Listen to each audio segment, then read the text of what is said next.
XOXO XOXO XOXO. Assalamualaikum warahmatullahi wabarakatuh.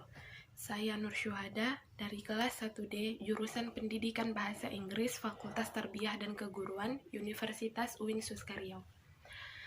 Baiklah, di dalam video ini saya akan menjawab 3 pertanyaan soal UAS mata kuliah studi hadis yang dosen pengampunya Bapak Edi Marwan, MPDI, SPDI.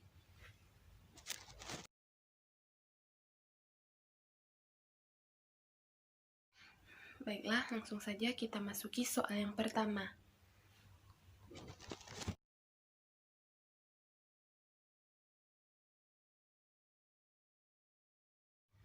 Sebelum saya menjelaskan tentang pembagian hadis, alangkah baiknya kita tahu dulu apa yang dimaksud dengan hadis tersebut.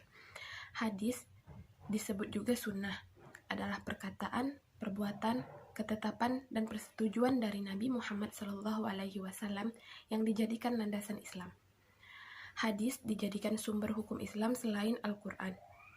Dalam hal ini, kedudukan hadis merupakan sumber hukum kedua setelah Al-Quran.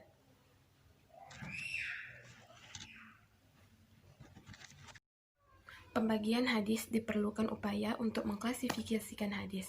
Dari sisi kuantitas, pembagian hadis bertujuan untuk mengetahui jumlah rawi pada tiap tingkatan, sehingga muncul klasifikasi hadis mutawatir dan hadis ahad. Sedangkan dari sisi kualitas, bertujuan untuk mengetahui keautentikan hadis dilihat dari sahih, hasan, dhaif, dan sebagainya. Baiklah, kita lanjutkan ke soal yang nomor 2.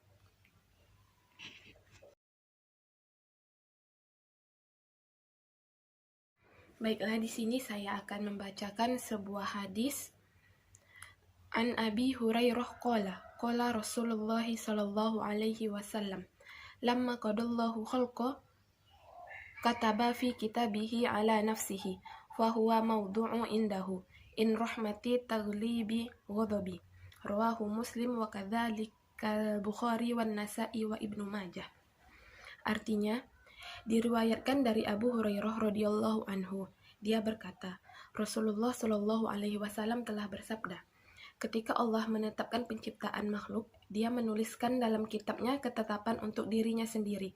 Sesungguhnya rahmatku atau kasih sayangku mengalahkan murkaku. Hadis riwayat Muslim dan begitu juga Bukhari dan Nasa'i dan Ibnu Majah.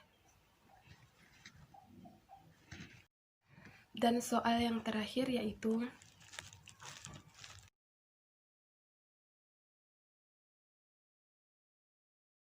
berbicara soal sahabat Nabi sekaligus periwayat hadis yang ke depan sebagai penjelas, penguat, bahkan sumber syariat yang tidak tertera secara jelas di dalam Al-Quran. Siapa saja sahabat Nabi yang banyak meriwayatkan hadis? Yang pertama, Abu Hurairah. Beliau turut ikut serta dalam perang bersama Nabi Muhammad SAW atas nama Allah Subhanahu wa Ta'ala. Dia juga memiliki keistimewaan, yakni kemampuan hafalan yang luar biasa. Abu Hurairah adalah salah satu perawi hadis yang meriwayatkan paling banyak hadis. Tercatat dari beberapa sumber, ada 5.374 hadis yang telah beliau riwayatkan.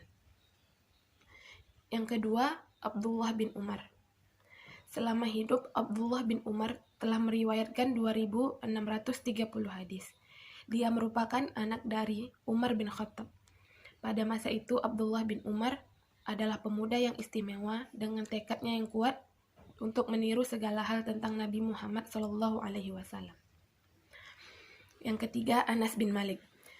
Berada dekat dengan Nabi Muhammad SAW hingga menjadi asisten pribadinya, Anas telah meriwayatkan kurang lebih 2.286 hadis. Yang keempat, Aisyah binti Abi Bakar. Aisyah adalah salah satu istri Nabi yang termasuk orang yang berada di dalam hidup Nabi Muhammad SAW. Beliau merupakan perempuan yang paling dicintai Nabi Muhammad SAW. Setidaknya ada 2.210 hadis yang telah diriwayatkannya terkait urusan pribadi Nabi Muhammad SAW dan keluarganya. Yang terakhir, Abdullah bin Abbas. Nah, Untuk perawi hadis yang satu ini, dia telah meriwayatkan 1660 hadis. Dia merupakan anak dari paman Nabi, Al-Abbas bin Abdul Muthalib. Di sekitar para sahabat lainnya, Abdullah bin Abbas digelar tinta umat. Ia merupakan junior dari para sahabat lainnya dan termasuk sumber ilmu yang sangat diperhitungkan. Baiklah, sampai di sini dulu jawaban dari saya. Apabila ada kekurangan, mohon dimaafkan. Assalamualaikum warahmatullahi wabarakatuh.